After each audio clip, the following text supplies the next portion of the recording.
Topic सभी के लिए, सभी को सोचना और समझना पड़ेगा। कॉन्शियसनेस होता क्या है? कॉन्शियसनेस होता है चेतना। चेतना का मतलब होता है चेतना जो सोचने समझने की शक्ति लेकर आए। जैसे हम कोई भी अपनी आंखों के द्वारा जो भी वस्तुएं हमें दिखाई दे रही हैं, आंखों के द्वारा बाकी सारी चीजें दिखाई दे रही हैं, तो आंखों के द्वारा जो चीज दिखाई देती है वो हमारी तस्वीर हमारी रेटिना में पड़ती है। जो आंखों के द्वारा अगर कोई भी तस्वीर मेरे रेटिना में पड़ी, वो ऑप्टिकल नर्व्स के द्वारा हमारे कहाँ जाती है?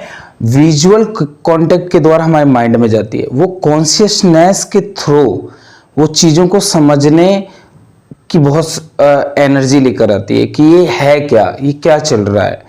ठीक है, तो कॉन्शियसनेस जो हमारा इस सोचने समझने वाला ब्रेन है जो इस टाइम पे चालू है, जैसे मुझे बोलना है तो हम कॉन्शियसनेस के थ्रू बोलेंगे, मतलब मेरी चेतना जागी और मैंने बोलना स्टार्ट कर दिया, क्योंकि मेरी सोचने समझने की शक्ति अधिक है अन्य जानवरों, चाहे जैसे शेर हो, चीता हो, गाय हो, उनकी शक्ति से मेरी कॉन्शियसनेस ज्यादा है, अधिक है। तो कॉन्शियसनेस क्या होता है कि अपनी आंखों के द्वारा जो भी वस्तुएं दिखाई देती हैं वो हम अपनी रेटिना के द्वारा देखते हैं, और रेटिना के द्वारा देखकर ऑप्टिकल नर्व्स के द्वारा ये हमारे ये जितना भी ऑब्जर्वेशन है ऑप्टिकल नर्व्स के द्वारा ये हमें कहा जाता है, जितना भी विजुअल कांटेक्ट हमने देखा हुआ है ये हमारे जाता है माइंड में। ठीक है, ये है कॉन्शियसनेस। ठीक है, कॉन्शियसनेस में चीजें को इकट्ठा हम कर सकते हैं। और याद रखना, जो स्वप्न वगैरह देखते हैं इसमें समझने की शक्ति को बढ़ा रहा हूँ। सब कॉन्शियसनेस का एक बहुत बेटर एग्जाम्पल है कि एक बार क्या हुआ कि एक बिल्ली होती है और वो सुबह जागती है और देखती है, घूमती है चारों तरफ। उसने देखा कि क्या बोलते हैं, एक नीचे कुत्ता, उसके जस्ट नीचे एक कुत्ता जम्हाई ले रहा है, और क्या बोलते हैं वो भी जागता है। वो उससे पूछती है कि क्या बोलते हैं ये क्या सुबह सुबह ये क्या कर रहे हो? उसने बोला कि आज तो बहुत मेरा दिन बहुत अच्छा गया। बोले कि दिन अच्छा गया, अभी तो तुम सो के जागे हो। अरे बोले नहीं, मैंने आज सपना देखा है कि बहुत बारिश हो रही है, उस बारिश में हड्डियां बरस रही हैं। तो बिल्ली ने कहा ये कैसे हो सकता है? बोले हाँ, बोले सपने में बारिश में हड्डियां बरस रही हैं। तो बिल्ली ने कहा कि शायद तुमने शास्त्र नहीं पढ़ा है, हमें ऐसा लगता है कि हड्डियां तो बरस ही नहीं सकती हैं। हमने देखा था सपने में तो चूहे बरस रहे थे। अब कुत्ता वो गुस्सा आ गया, उसने कहा कि तुम मुझसे ज़्यादा थोड़ी ना शास्त्र पढ़े हो। अरे सच में क्या बोलते हड्डियां बरस रही थी। अब दोनों में विवाद हो गया, और जो उनका सबकॉन्शियसनेस अलग था। कुत्ता से जो सपने देखेगा, क्या सपने देखेगा? जो उसके करंट में चीज़ें चलेंगी ना, उसी के सपने देखेगा ना। जो वो मांग करता है अपनी पूरी जो ज़िंदगी में दिनचर्या में मांग करता है, और जो सोचता है कि ऐसा होना चाहिए, तो सबकॉन्शियस माइंड वैसे ही काम करता है। तो उसको विजुअल भी सपने में वैसे ही दिखाई देते हैं जैसे उसने दिनचर्या जी है, जैसे उसने शास्त्रों में पढ़ा है। अब तुम्हें मजाक में लग रहा होगा कि बिल्ली और कुत्ता दोनों शास्त्र अपने अपने बता रहे हैं, इन लोगों को तो कुछ भी मालूम नहीं। तो तुम्हें भी मालूम नहीं है फिर, क्योंकि तुम्हारा कॉन्शियसनेस तुम्हारे अकॉर्डिंग काम करेगा ना। तुम्हारा सबकॉन्शियसनेस तुम्हारे अकॉर्डिंग काम करेगा, तुम्हारा सपना तुम्हारे अकॉर्डिंग आएगा। पर बिल्ली और कुत्तों का सपना उनके अकॉर्डिंग, तुमने शास्त्र अलग पढ़े हैं।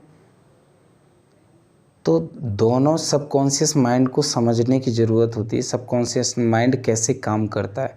सबकॉन्शियस माइंड तुम्हारे जितने भी विजुअल लिए गए हैं, जो तुमने दिनचर्या में जो सोचा हुआ है, उसको कलेक्ट करके जो विजुअल तुम्हें बनाता है ना, जितनी जितनी चीज़ें तुमने देखी होंगी वही सारी चीज़ें तुम्हारे स्वप्न में आती हैं। ऐसे काम करता है सबकॉन्शियसनेस। कॉन्शियसनेस कैसे काम करता है? कॉन्शियसनेस है क्या? कॉन्शियसनेस है एक चेतना, एक ऊर्जा है। ठीक है, जितने भी विजुअल हैं वो हमारे ऑप्टिकल नर्व्स के द्वारा क्या बोलते हैं हमारे ब्रेन में जाते हैं, और हमारे सोचने से समझने की शक्ति को भी बढ़ाते हैं कि ये क्या है, ये एक पेन है। ये हमारा कॉन्शियसनेस माइंड काम कर रहा है। ठीक है। सबकॉन्शियस माइंड सपने में काम करता है, कॉन्शियस माइंड समक्ष काम करता है। तो कॉन्शियस माइंड में जितनी भी विजुअल वाली चीज़ें हैं, जितनी भी दिखाई देने वाली चीज़ें हैं, जितनी सोचने समझने वाली चीज़ें, यहाँ पे हमें 3 पॉइंट में ध्यान देना कि देखना, सोचना, घटना और सुख दुख, ये सब हमारे कॉन्शियस माइंड में होता है। जितनी भी चीज़ें देखते हैं, जितनी भी चीज़ें घटित होती हैं, जितना मुझे सुख का अनुभव होता है, जितना मुझे दुख का अनुभव होता है, ये सब कॉन्शियस माइंड में ही चलता है। जो हमारा ये वाला ब्रेन है, इसको बोलते हैं कॉन्शियस माइंड।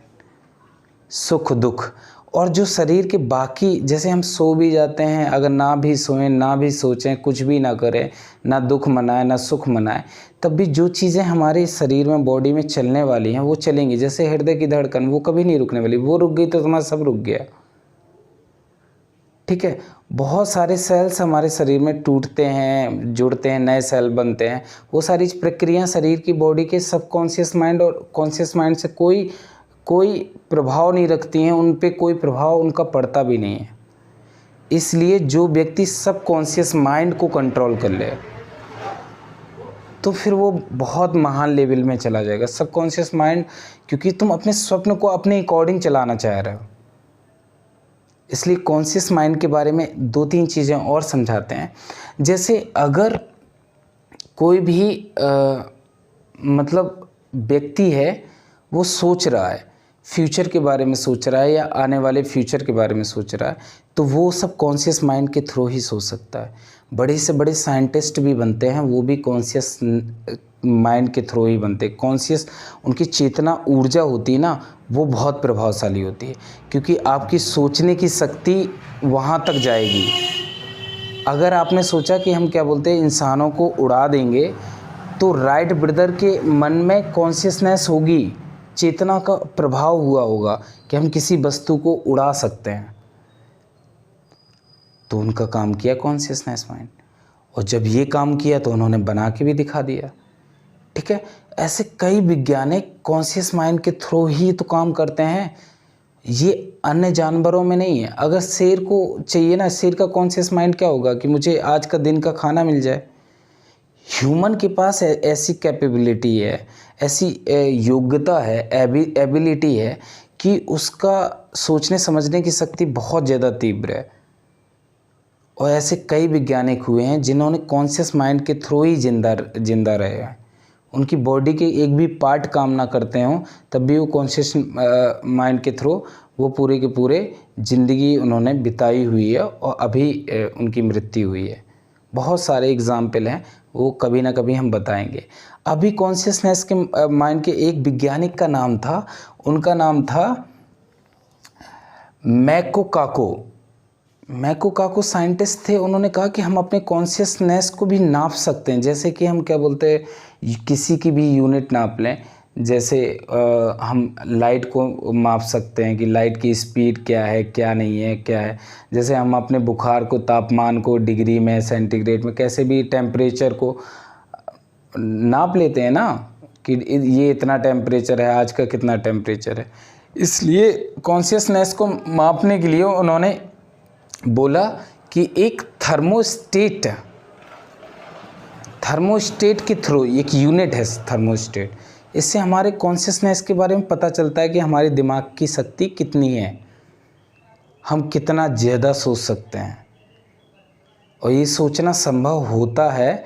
बहुत सारे ऐसे व्यक्ति पाए गए हैं जिनकी सोचने समझने की तीव्रता बहुत अधिक हुई है। जैसे 1-2 एग्जाम्पल आप लोगों के सामने भी, जैसे आइंस्टीन की सोचने की शक्ति जो होती है वो कॉन्शियस माइंड में भी ठीक थी, सबकॉन्शियस में भी। वो सबकॉन्शियस में भी थ्योरी सॉल्व किया करते थे। उन्होंने 2-3 बार जिक्र भी किया था कि मुझे सपने में भी मेरी जो खोज है वो आया करती है और मैं बहुत सारी चीज़ें अभी भी अज्ञात हैं जिनको मैं खोज नहीं पाया हूँ। तो उनका दोनों काम करते थे, कॉन्शियस माइंड और सबकॉन्शियस माइंड, तो दोनों उनके माइंड चला करते थे। इसलिए 2-3 चीज़ें और याद रखना। कॉन्शियस माइंड में 2 काम करते हैं, मेडुला और सेरेब्रम। हमारे ब्रेन के 3 पार्ट होते हैं, मेडुला, सेरेब्रम और सेरेब्रम, तीनों पार्ट होते हैं। और उसमें कॉन्शियस माइंड में कौन से, ये दोनों एक्टिव रहते हैं। और जब सबकॉन्शियस माइंड में होता है तो क्या बोलते हैं, हम सो जाते हैं बिल्कुल, केवल सबकॉन्शियस में एक ही सेरिबेलम थोड़ा सा टच, जितनी भी क्या बोलते हैं तस्वीरें हैं उसको कैप्चर करके अपने माइंड में सारी चीज़ें सोचा करता है। और वो सबकॉन्शियस को समझ नहीं पाए हैं हम लोग। हम लोग तो अभी तुच्छ हैं, उस चीज़ों के बारे में ज़्यादा जानकारी है नहीं। अगर जानकारी होगी भी तो उतनी सबकॉन्शियस माइंड के बारे में नहीं, क्योंकि एक बेहोशी वाली अवस्था होती है ना, वो होती है सबकॉन्शियस माइंड। और बेहोश वाली अवस्था में बहुत सारी चेतना का मन कितना तीव्र होता है। बहुत सारे क्या बोलते हैं जो प्रोफेसर हैं, बहुत सारे क्या बोलते हैं जो साइंटिस्ट हैं, वो बताते हैं सबकॉन्शियस माइंड ऐसी जगह है, एक माइंड का ऐसा प्लेस है जहाँ पे पूरी की पूरी दुनिया को बसा सकता है। वो अपनी दुनिया खुद ही क्रिएट करता है, तो वो होता है सबकॉन्शियस माइंड। अब ये चीज़ें सोचने समझने वाली है कि चेतना का प्रभाव कितना अधिक होता है।